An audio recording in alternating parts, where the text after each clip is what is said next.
એ તો આપણને લાગે કે આપણે આપણા શરીરના માલિક છીએ. આપણને લાગે કે આપણું શરીર આપણે માલિક, આપણી પાસે આપણી માલિકીનું કાંઈ નથી. આત્મા એ ઉછીનો છે, શરીર એ ઉછીનું છે, આ જગતની સંપદા પણ ઉછીની છે. પૈસાવાળા છે ને એને બહુ હરખાવાની કે અભિમાન કરવાની જરૂર નથી.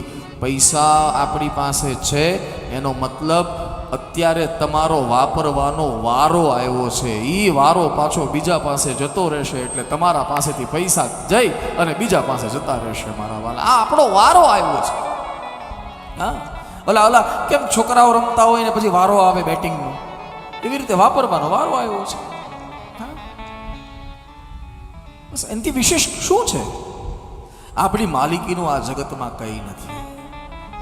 ના, હા, એ તો પ્લોટનો દસ્તાવેજ કરી લઈને પછી આપણે એમ કહીએ કે ભાઈ આ જમીન મારી થઈ ગઈ. તો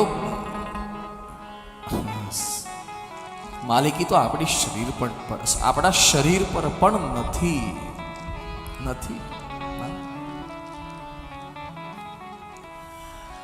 હું તમને એમ કહું કે હાથ ઊંચો કરો તો કરશો? કરો, લ્યો, બધા હાથ ઊંચો કરો, બધા હાથ ઊંચો કરો. કર્યો? હવે બીજો હાથ ઊંચો કરો, આમ મુઠ્ઠી વાળી દો, પાછી મુઠ્ઠી ખોલ નાખો, સીધા કરી નાખો હાથ આમ આડા, અને પછી મૂકી દો. તમને એમ લાગશે કથા છે કે યોગના ક્લાસ શરૂ કર્યા.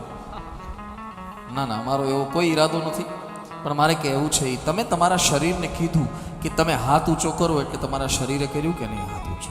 હા કે ના? પછી તમે એમ કીધું કે તમે બીજો હાથ ઊંચો કરો, એટલે બીજો હાથ ઊંચો થયો કે નહીં? હે? પછી તમે મુઠ્ઠી વાળવા કીધી પોતાના હાથને, એટલે તમારા શરીરે કામ કર્યું કે નહીં? પછી તમે આમ સીધા કરવા કીધા હાથ, એટલે થયા કે નહીં? પછી નીચે મૂકી દીધા, થયા કે નહીં? હા, તો આ શરીર તમારા કહેવા પ્રમાણે તો ચાલે છે. તો તમે માલિક નથી એના? છે કે નહીં? નથી. ગલતફહેમી છે સાહેબ. હા, જો તમારું શરીર તમારા કહેવા પ્રમાણે ચાલતું હોય તો એ શરીરને કયો વાળ ધોળા કરવાનું બંધ કરી દે.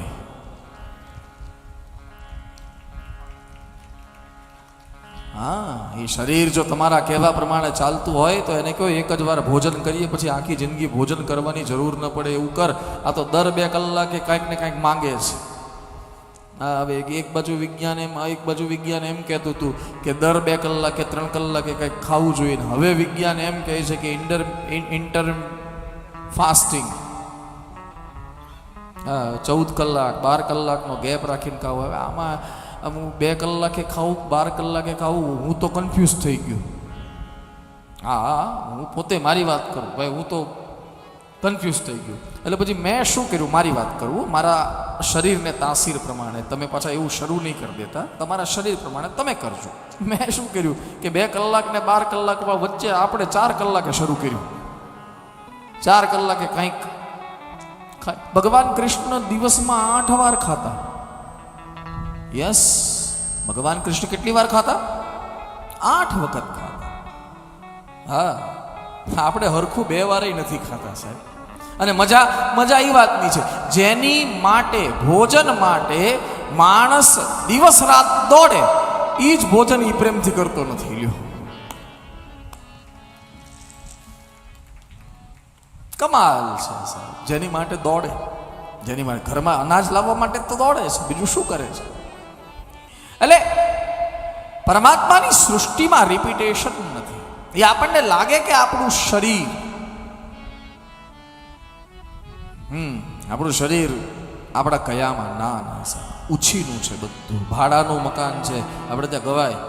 હા, આપણે ધર્મશાળામાં કોઈ તીર્થમાં જઈએ, અને તીર્થમાં જઈને પછી આપણે ધર્મશાળામાં એક રૂમ લઈએ, કાં તો હોટલમાં રૂમ લઈએ, અને હોટલનો રૂમ આપણને એનું ફર્નિચર ને બધું પસંદ ના આવે તો બદલવા મળીએ કે ના ના આ કલર બરોબર નથી, ને ભીતનો કલર બરોબર નથી, ને પીઓપીનો કલર બરોબર નથી, ટીવી બરોબર નથી, ચાલો બદલી નાખો બધું. અરે 2 દિવસ રહેવું છે મારા વાલા, જીવનભર ક્યાં રહેવું છે? એ રૂમ ખાલી કરીને પાછું નીકળી જવાનું છે. આપણી ટિકિટ જે દિવસની હોય તે દિવસે.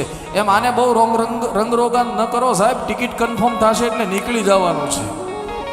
હા, આપણે ધર્મશાળાના રૂમમાં, બીજાની માલિકીના રૂમમાં આપણે રંગરોગાન શરૂ કર્યા છે. લ્યો,